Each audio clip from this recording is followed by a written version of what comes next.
What is up, everybody, and welcome back to the channel, the home of me, your boy, the Retro Slasher, and my hat is crooked, and I'm bringing you guys a brand new DVD and Blu-ray update video. Man, it feels like forever since I did one of these videos. Unfortunately, I had to take the month of May off for doing one of these, just primarily because a lot of personal things, and honestly I didn't pick up anything at all during the month of May except 2 Blu-rays, and that's not worth doing an update video, so what the hell's the point. But comes around June, I picked up quite a few things here in the month of June. Nothing too crazy. Yet again, still a little limited on funds. A lot of personal things going on, things you have to take care of, part of being a grown-up. So overrated. But anyways, I'm back with a brand new one. I hope you guys do enjoy this. So let's get into this Blu-ray and DVD update for the month of May and June. Yeah, so be honest with you guys, I always do the DVDs first, so I'm going to show those first, but I only actually purchased one DVD myself. The rest of these DVDs were sent to me by a infamous here, well-known independent horror label known as Wild Eye Entertainment. They sent me over a box of goodness to review for them. So I'm going to show those off first. Now, first thing that Wild Eye sent me was kind of the bummer of the package, because it's actually a film that I already own. When I got in contact with them through them with their email or whatever, I didn't really specify what films I want, so it's kind of my own fault. But it's okay. The first film they sent me is probably actually my favorite Wild Eye releasing film to date that they've released so far, at least that I've seen. And it's a slasher film, and it's called Murder University. Yeah, this is actually a pretty cool college slasher film. Actually set here in my local area out in Boston, which is not too far from me. Yeah, I thought it was pretty cool. Some pretty cool kills. It's kind of low budget, but it doesn't really hinder the film too much. I enjoyed it, so I do have a used copy of this, which, because I said I already owned this film before, so I have a brand new sealed copy that I'm probably going to do a giveaway soon for, so this might be part of it, unless somebody wants this or wants to do a trade or something. Of course, you can always contact me for that, but yeah, Murder University, it's a good slasher film. Like I said, probably my favorite Wild Eye film to date, so I do recommend this one. It's definitely worth the pickup. You get this real cheap. Most Wild Eye films are real cheap anyways. You buy them used. I mean, used, you get them for like $4. If you buy them new, you get them for like $10 for the most time, which is pretty fair priced. Okay, next thing they sent over here was a film that I thought was actually called something different too. I just actually read the title here. It's actually called Serial Caller, not Serial Killer. Yeah, because I scratch out the I with a bloody A here. You'll see in a second. Yeah, Serial Caller. I have no idea what this film is about. I don't know if it's a slasher or not, because I told them I mainly only review slasher films, but they sent me some other things that might not be slasher related. Who knows? But this could be. I mean, it is called Serial Caller, so who the hell knows? But it does look pretty low budget. But it also is starring Susie Lorraine and Debbie Rochon, if you know your screen queens there. Pretty well known here in the horror world. Yeah, I have no idea what this is about, but it looks kind of bad, but I'm definitely willing to give it a chance because they did send it to me to review, so be on the lookout for that. Right, next up, they sent is far from slasher related, but it's okay because it's actually kind of a thing that I do like about, and it's called All Hell Breaks Loose. Now, this looks like some kind of demon. My glare is bad, sorry guys. Looks like some kind of demon motorcycle movie. I'm a fan of biker related movies and TV shows, whatever. So this does kind of pique my interest and tickle my pickle a little bit. Looks ultra gory and violent, but who the hell knows? Does look super low budget, but it could be fun. I'm definitely gonna give it a shot. So, like I said before, be on the lookout for a review of these. Right, next up, oh boy, this film is actually a film that I did want to order for them when it first came out, but I just passed on it because it has a mighty interesting name, and of course, you might get a kick out of it when I say what it is. But it's a rape revenge film, and it's called Whore. Pretty blatant and straight up of a name for a film. Yeah, so this looks like it's a standard rape and revenge film, but she looks like she's taking shit to a whole new level because she's got double barrel shotgun, looks to be like a couple M16s and a couple machine pistols on here on the back, so who the hell knows. Most rape revenge films are pretty low budget, so I don't know if that will take a play into this at all. But it looks interesting. Rape revenge is kind of a cool subgenre. Yeah, that's kind of a weird thing to say, but nothing better than revenge, I guess.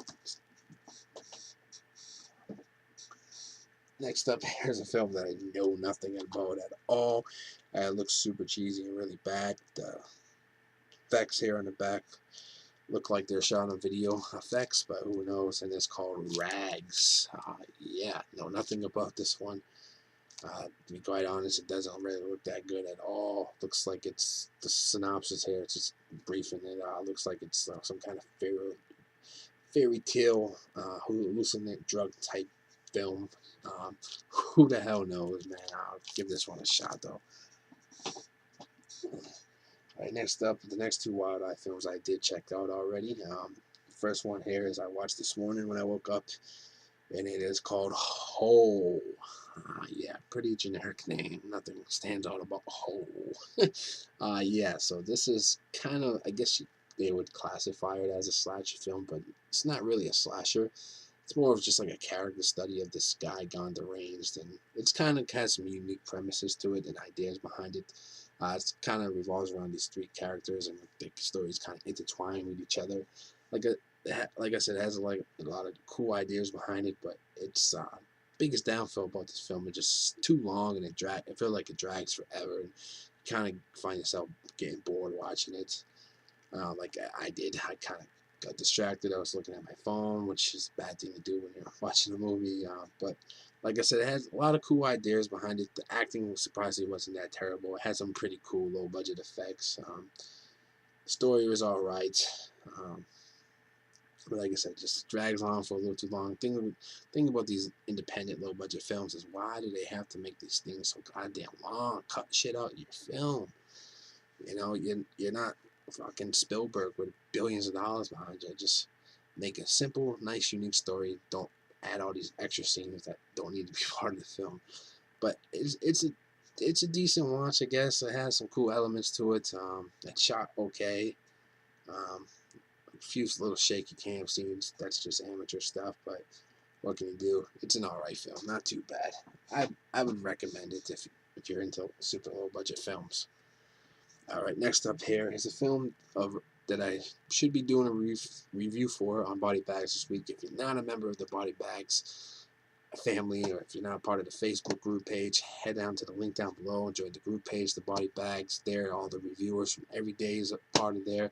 A bunch of other new characters that we talk to that watch our videos or whatever. Make sure you subscribe to the Body Bags channel. There's a lot of new faces over there. Sort of a new face still myself. I've been around for like 26 weeks or so, but still new, but a lot of new cool people over there. So definitely check out all their videos, sub all their channels. I'll try to leave everybody's description down below. Make sure you give them a sub and whatever. But the film that I'm going to be reviewing, which should be up within the next hour or so, is called Bunny. Now, this is the actual film that I asked for when I got in contact with Wild Eye, because it reminded me of a film from a couple years ago called Blood Willow. It's pretty much the same as that cover art as it, just a different mask, well, different outfit of a killer than what Blood Willow was. But yeah, make sure you check out Body Bags. I'm going to get into depth about this one. I'll let you know what I really thought about it. Alright, on to the last DVD and the thing that I actually paid for myself with my own hard-earned money. It's a film from the UK. Well, this is UK release of the film because the US release is super out of print, or I don't even know if it had one to be exact. I forget. I get all these things mixed up. But for some reason, my Blu-ray player out in my living room is capable of playing other region DVDs if I just put this code in. I bought this one to take a chance to see if it worked. I haven't given it a shot yet because I keep forgetting to look up the code to put in. But because they have a bunch of other super low price films that I'm looking for that I can grab over there cheap, and this was one of them, and I just grabbed the lowest one to see if it'll work or not. And this one's called The Berserker. Now, this is a slasher film. I want to say it might be from the 80s or it could be early 90s, like 90 or 91-ish. Not really sure about it, but I know it's some kind of Viking camp slasher. It's just a film that I recently heard about a few months ago back, and I finally grabbed it. I ordered it once and then it never shipped, and I ordered it again from a different seller on Amazon, and I received it. So I'm gonna give this one a check out soon. I gotta get back into my slashers. I've been slacking heavily on slasher films lately, but maybe this will kick off the trend. So be on the lookout maybe for a future review of the Berserker. Alright, so that does it for the DVDs. A lot of interesting things in there. Big shout out to Wild Eye Entertainment for sending me all that stuff. That's my first ever review copies of films I ever received. So I'm gonna try my best to review the films, even though they might not be the best films out there or best selection of films you could choose to start off with. But everybody's got to start somewhere. So definitely be on the lookout for all those reviews coming soon. So now this is the portion of the update where we get into the Blu-rays. I know all you Blu-tubers are ready for this.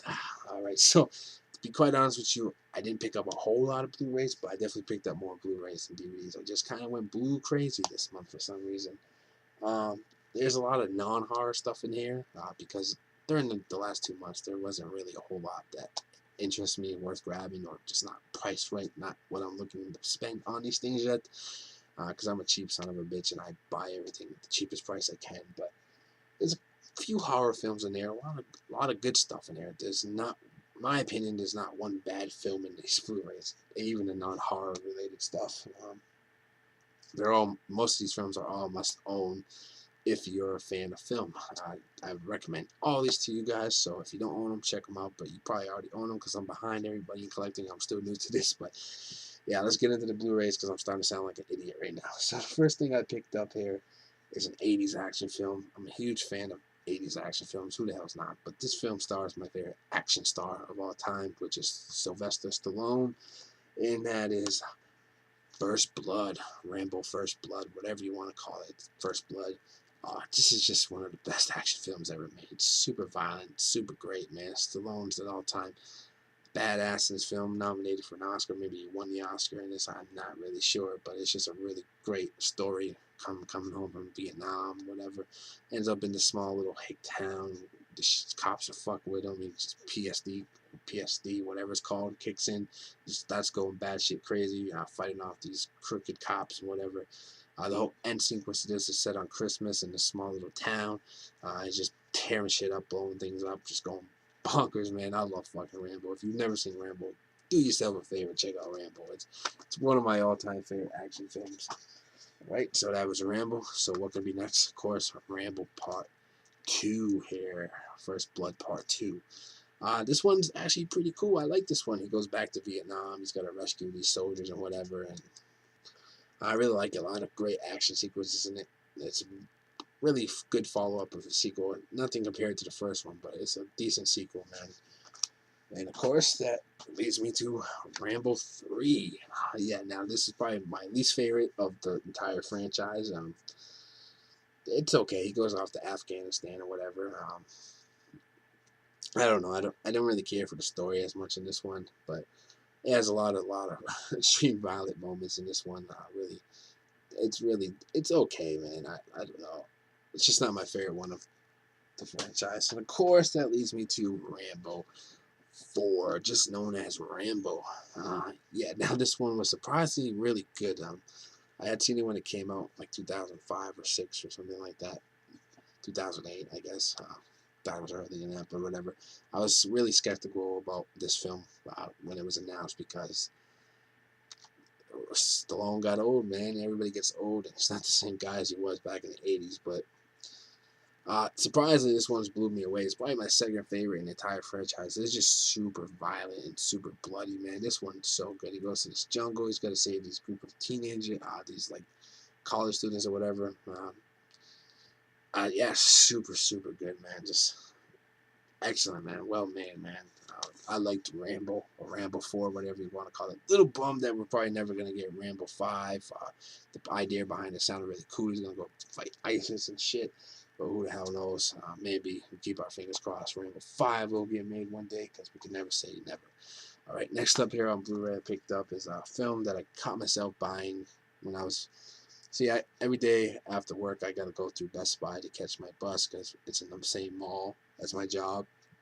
So I just browsed the movies waiting for my bus, whatever, and I was going through the little dump bin of Blu-rays, and I found this in there for a low price, $6, brand new. Not a bad deal for this film. It's an all-time classic. It's one of my favorite 80s teen comedy films, of course. That is Ferris Bueller's Day Off. Not really much to explain about this one. I'm pretty sure everybody in the world seen this film. But it's just a really good film, man, about a guy, kid's faking sick, staying home, and just gets into some crazy shit with his friends while his principal is trying to fuck with him and prove that he's faking sick and whatever, because he's Ferris Bueller and he's a badass in school, man. All right, next up here, yet again, another one of these Best Buy stories, but this one's probably the best thing, maybe not the best thing, it's something else. I'll get to that in a minute, but finding this in there, when I saw this, this edition of this film, somebody showed it on Facebook in the 22 Shots group page. I forgot who it was, but I fell in love with this edition with the film because it's just awesome. It has some of the best artwork I ever seen. And again, it's another one of these 80s teen films, but it's one of my all-time favorite films, believe it or not. And that is The Karate Kid. Yeah, now look at this cover art. Long live Cobra Kai, man. That shit is sick, man. It's one of these Best Buy exclusive steelbook metal packs, whatever the fuck you want to call them. It was in there for $10. I said, I gotta grab this thing. I love The Karate Kid. I didn't own it on Blu-ray. So, fuck it, grab it, man. Like I said, one of my all-time favorite films, especially from the 80s. And that's The Karate Kid. Not much to say about that. I'm gonna see if the rest of the franchises on Blu-ray to grab the rest now. Except that Hilary Swank one and the one with Will Smith's son. Those two aren't my favorite, but the first three Karate Kids are really good. All right, next up here is something I just ordered spontaneous because I needed to order something cheap to meet my quotas to get the free shipping. So I grabbed this here on Blu-ray. It was like $4 used, and that is, of course, one of my all-time favorite crime / heist movies, and that is Heat, starring two of my favorite not action heroes, one of my two favorite actors of all time, Al Pacino and Robert De Niro. Now, the fascinating thing about this is this is the first film ever that both Pacino and De Niro appeared in the same scene together, because of course they were in The Godfather 2 together, but they're from different time periods. Robert De Niro played Al Pacino's dad when he was younger in The Godfather 2, so yeah, it's just amazing to see these two on the same screen at the same time for the first time. Not sure if they did a film besides The Godfather 2 together before Heat. Maybe they did, but what can you do, man? It's a Michael Mann film. Val Kilmer's in this. He's good in this. This is when he was young and up and coming, and then he fell off. But he was a promising actor. I still like Val Kilmer. One of my favorite Batmans. But this is excellent stuff, man. If you haven't seen Heat, it's definitely worth grabbing, man. It's just good shit, man. All right, last up for the non-horror related movies. Yet again, one of these Best Buy things, and this is probably the gem in the find because this is definitely my favorite movie of 2016 so far. This is the only movie that made me get up and go to the movie theaters for the first time in a long time because I was so curious of how they were going to pull it off. If you don't know what it is by now, that is, of course, Deadpool here on Blu-ray. Yet again, I was heading out to the bus. I was passing by the recent releases section in Best Buy, and I saw this was on sale for $11. Usually it goes for like $21 on Blu-ray, and even like the DVDs like $14, $15. And I was like, $11 for the Blu-ray, snad, because I loved it in the movie theaters. I got it home and watched it right away on Blu-ray.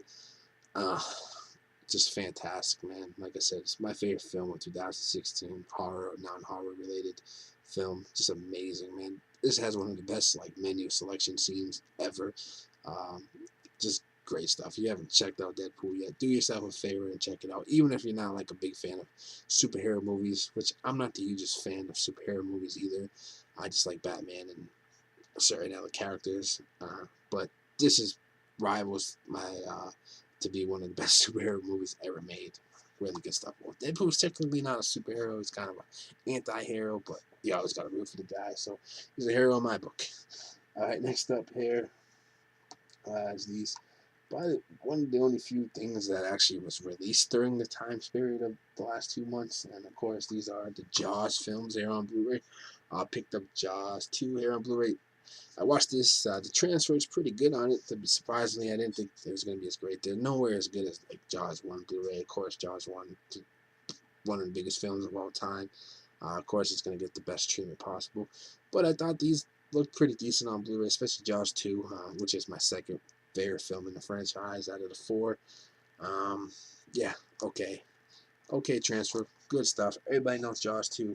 Next up is Jaws 3 here, which is was kind of interesting because, of course, Jaws 3 was filmed for 3D viewing. The only way to see this Blu-ray in 3D is if you own a 3D TV, which is kind of gay. They could do the whole glasses thing, but whatever. Um, I just never liked how the shark looks, and of course it's meant for 3D. I've never seen this film in 3D, so I don't know if it looks any better. But the shark just looks terrible in this one. The rest of the story is pretty cool, and being part of SeaWorld or whatever, shark breaking in or whatever, good stuff, man. And of course that leads me to probably one of the biggest abominations in film history, and Jaws 4, which is surprising based on the cast and everything. You know, you got Michael Caine in here, just a bunch of other random people. But yeah, the whole story behind this, the shark taking revenge on Brody's wife and whatever, haunting their family. It's so goofy and stupid. The shark looks shitty in this film. Characters died and come back. I don't get that.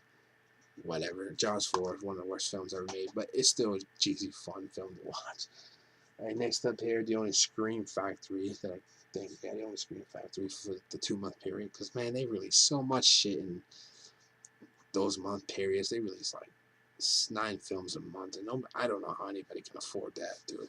But whatever, that's up to them, not me. But this was the one I was looking forward to the most. I grabbed it. Of course, it is the Funhouse Massacre. Now, this is a pretty unique, different take on a slasher film. Featuring more than one killer, which is pretty cool. You got a whole array of killers up there on the top. Basically, it's just a bunch of mental patients break out of a mental house and send upon this funhouse carnival thing, where there actually is role playing inside this funhouse of the actual notorious serial killers portrayed by all these guys up top. They killed the role playing guys and assume their identity and start picking off people in this funhouse. It has a whole bunch of backstory involving the police officer, the main police officer in this film, whatever. But it's a really decent fun. It's nothing too special. It's a well-made film. It's got a lot of comedy elements to it. It relies a lot heavy on it. It's actually probably more of a comedy than a straight-up horror film. But it's just a lot of dick jokes and shit, and sex jokes, whatever, which is okay. But a lot of cool gore, a lot of cool kills and whatever. I liked it. I enjoyed it. I recommend you guys pick it up. These Screen Factory contemporary titles are hugely hit and miss ones. A lot bad than good ones, and that's one of the good ones. All right, next up here is one of the only things that I actually picked up in the month of May, which is weird because it's a Christmas film, but it's a film I did review on Body Bags. So head on over to Body Bags yet again. Check out my review of this film. It's just weird watching it in the beginning of the summer, Memorial Day weekend-ish, and then watching a Christmas film, and of course that is Krampus, directed by the guy that made Trick or Treat. I blanking on Michael Dougherty or something like that is his name. Yeah, I really enjoyed this film, man. I thought it was really well done. And yet again, another film that relies a lot on a comedy. Like I said in my review, this film took itself more serious and was more darker, a little bit more dark and less comedic elements into it.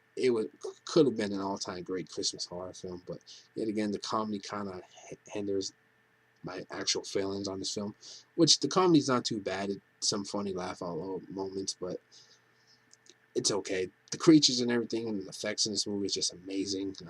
Really good shit, though. I like Krampus. I highly recommend checking it out. I'll be giving this a watch again around Christmas time.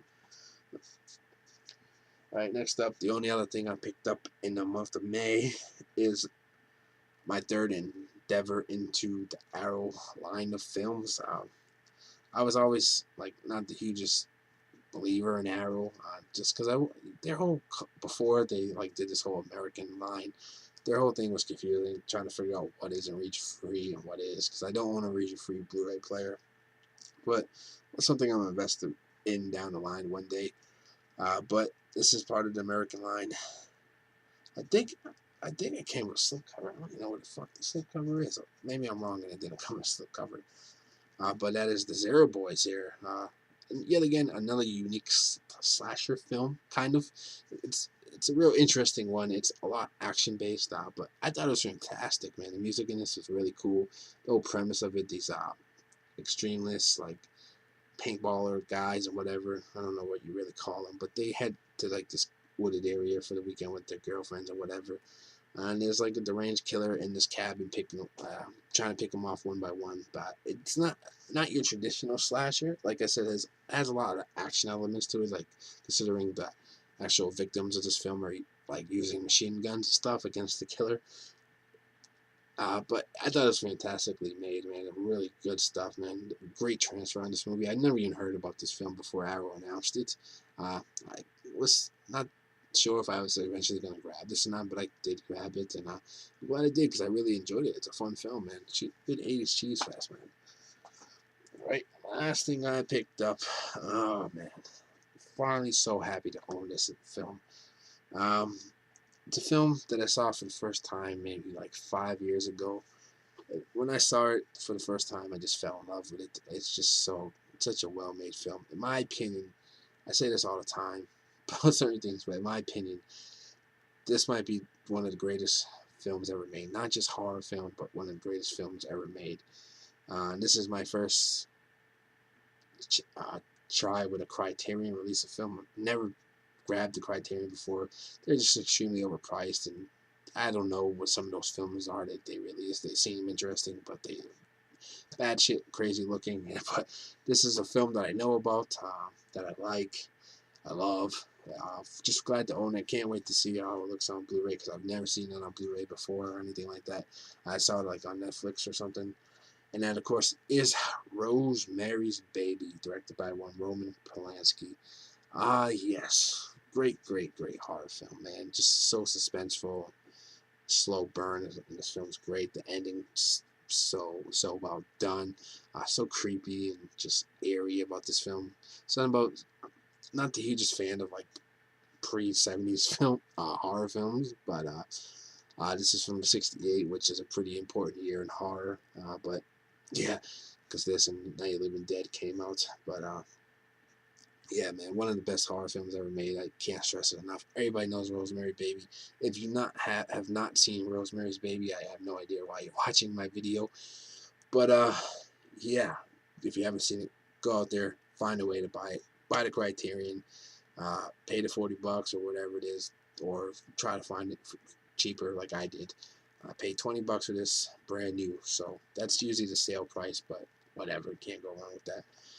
Pick it up, man. Criterion. Rosemary's Baby. So that's been my review of them. This has been my update for the month of May and April, or May and June, whatever the fuck I'm talking about. I'm tired. I've been going on for almost a half an hour. I hope you guys enjoy. I will see you guys at the end of July, which is my birthday month. So hopefully there'll be a lot of good birthday surprises and goodies that are given to me by my family and friends or whatever, and me buying things because I'm due for a raise at work. So hopefully those extra dollars in the paychecks will make a difference in these update videos. But until then, guys, see you guys later. Enjoy your summer and 4th of July because it's the 4th of July weekend. Drink lots of beer, sleep with a lot of chicks, do your thing, man. Later, guys.